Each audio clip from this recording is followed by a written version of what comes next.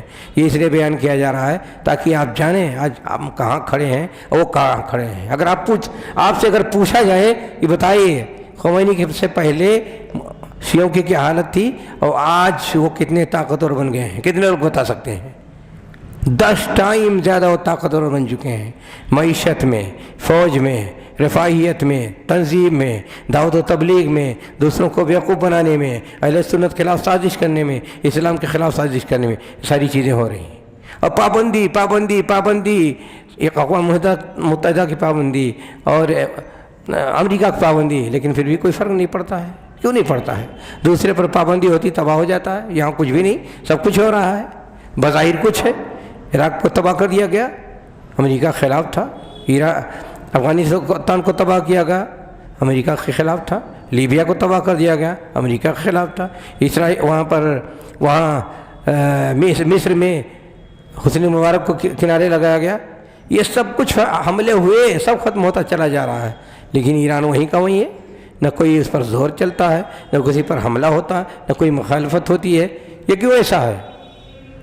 یہ ساری چیزیں سمجھنے دیکھنے کی بات ہے۔ اچھا، سب سے بڑی بات جو اخباروں میں بہت سی چیزیں آتی رہتی ہیں اور لوگ پڑھتے رہتے ہیں، سعودیہ کے خلاف سب سے بڑا مشن ان ظالموں کا، شیعوں کا یہ ہے کہ سعودیہ کو تباہ کر دو۔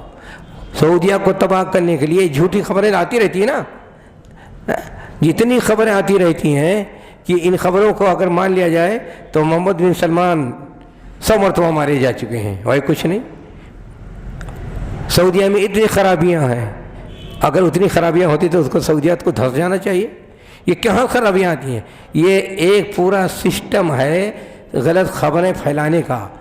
سعودیہ میں جتنے شیعہ ہیں، مدینہ میں، قطیف میں، ان کو ایران نے اتنا ایکٹیو بنا دیا ہے کہ وہ ہمیشہ جھوٹی خبریں اندر سے لے کر کے لندن لے جاتے ہیں اور وہاں لے جاتے ہیں امریکہ، واشنگٹن۔ وہاں پر کرسچین اور یہودی گروپ موجود ہیں، یہ سب مل کر کے تینوں، شیعہ، یہودی، کرسچین، جو یہاں سے یہ لوگ نکالتے ہیں خبریں، جھوٹی خبریں، اگر ایک ہو تو سب اس میں جھوٹ ملاتے ہیں، وہاں پہنچاتے ہیں، وہاں جا کر کے اس کو مرچ مسالہ لگا کر کے اور مختلف زبانوں میں ساری دنیا میں پھیلایا جاتا ہے، اور اسی کو بڑی محبت سے، بڑی چاؤ سے جماعت اسلامی والے پڑھتے ہیں اور ان کے لفنگے پڑھتے ہیں اور پھیلاتے ہیں ساری دنیا میں، سعودیہ میں یہ ہو گیا، سعودیہ میں یہ ہو گیا، سعودیہ میں ہو گیا، سعودیہ میں ہو گیا۔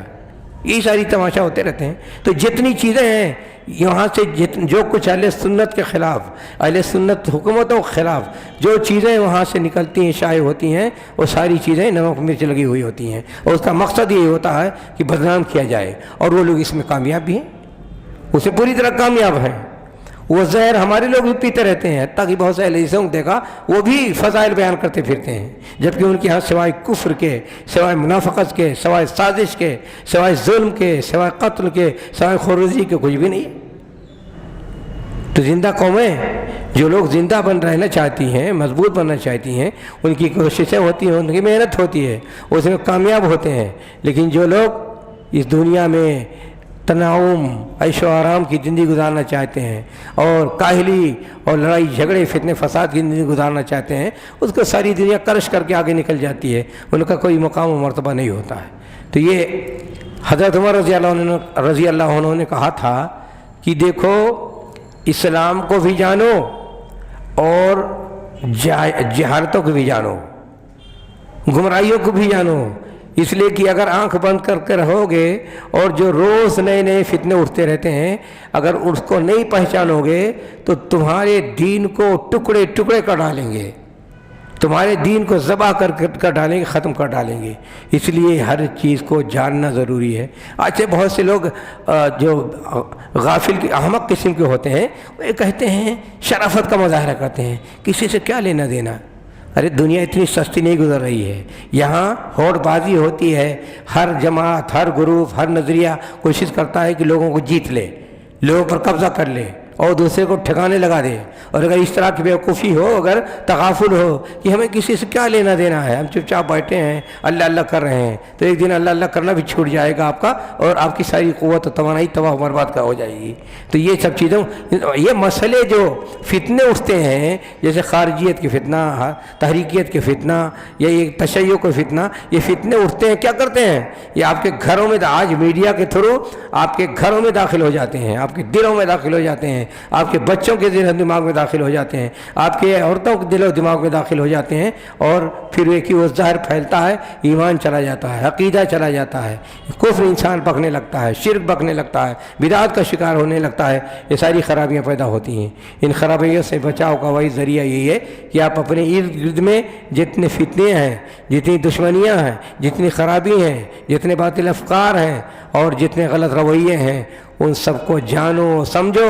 لوگوں کے جو ارادے ہوتے ہیں، عزائم ہوتے ہیں، ان عزائم کو بھی جانو، ان ارادوں کو بھی جانو، تب جا کر کے آپ اپنے آپ کو محفوظ بنا سکیں گے۔ لیکن اگر یہ سب چیزیں آپ سترک نہیں رہیں گے، آپ چوکنا نہیں رہیں گے اور آپ بیدار نہیں رہیں گے تو ہمیشہ باطل گھاٹ میں رہتا ہے۔ ہمیشہ باطل کہاں سے آتا ہے، کس طرف سے آتا ہے، کیسے آتا ہے، آپ کو پتہ بھی نہیں ہوگا۔ آپ کو مداری تماشا دکھا کے چلا جائے گا، آپ کا دین ایمان لوٹ کے چلا جائے گا، اور یہ سب ہوتا رہتا، یہ ساری چیزیں ہوتی رہتی ہیں۔ انسان آخر بدلتا کیوں ہے؟ سوچ بدل جاتی ہے، نیت بدل جاتی ہے، ارادے بدل جاتے ہیں، طور طریقے بدل جاتے ہیں، زبان بدل جاتی ہے، لہجہ بدل جاتا ہے۔ کیوں بدل جاتے ہیں سب؟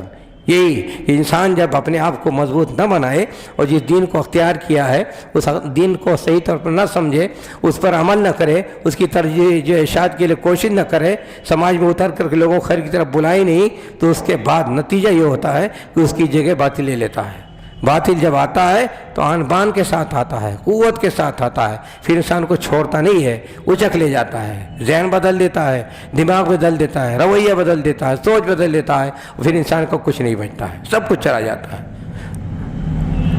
رسول گرامی صلی اللہ علیہ وسلم نے کہا دیکھو، انسان کے دل کی حرکتیں، انسان کی نیتیں، ارادے ہمیشہ زیر الغار رہتے ہیں، ہمیشہ ان پر شیطان کا یلغار ہوتا ہے، باطل کا یلغار ہوتا ہے، اور اگر انسان کوشش نہ کرے اپنے آپ کو بچانے کے لیے تو یہ شیطان کامیاب ہو جاتا ہے۔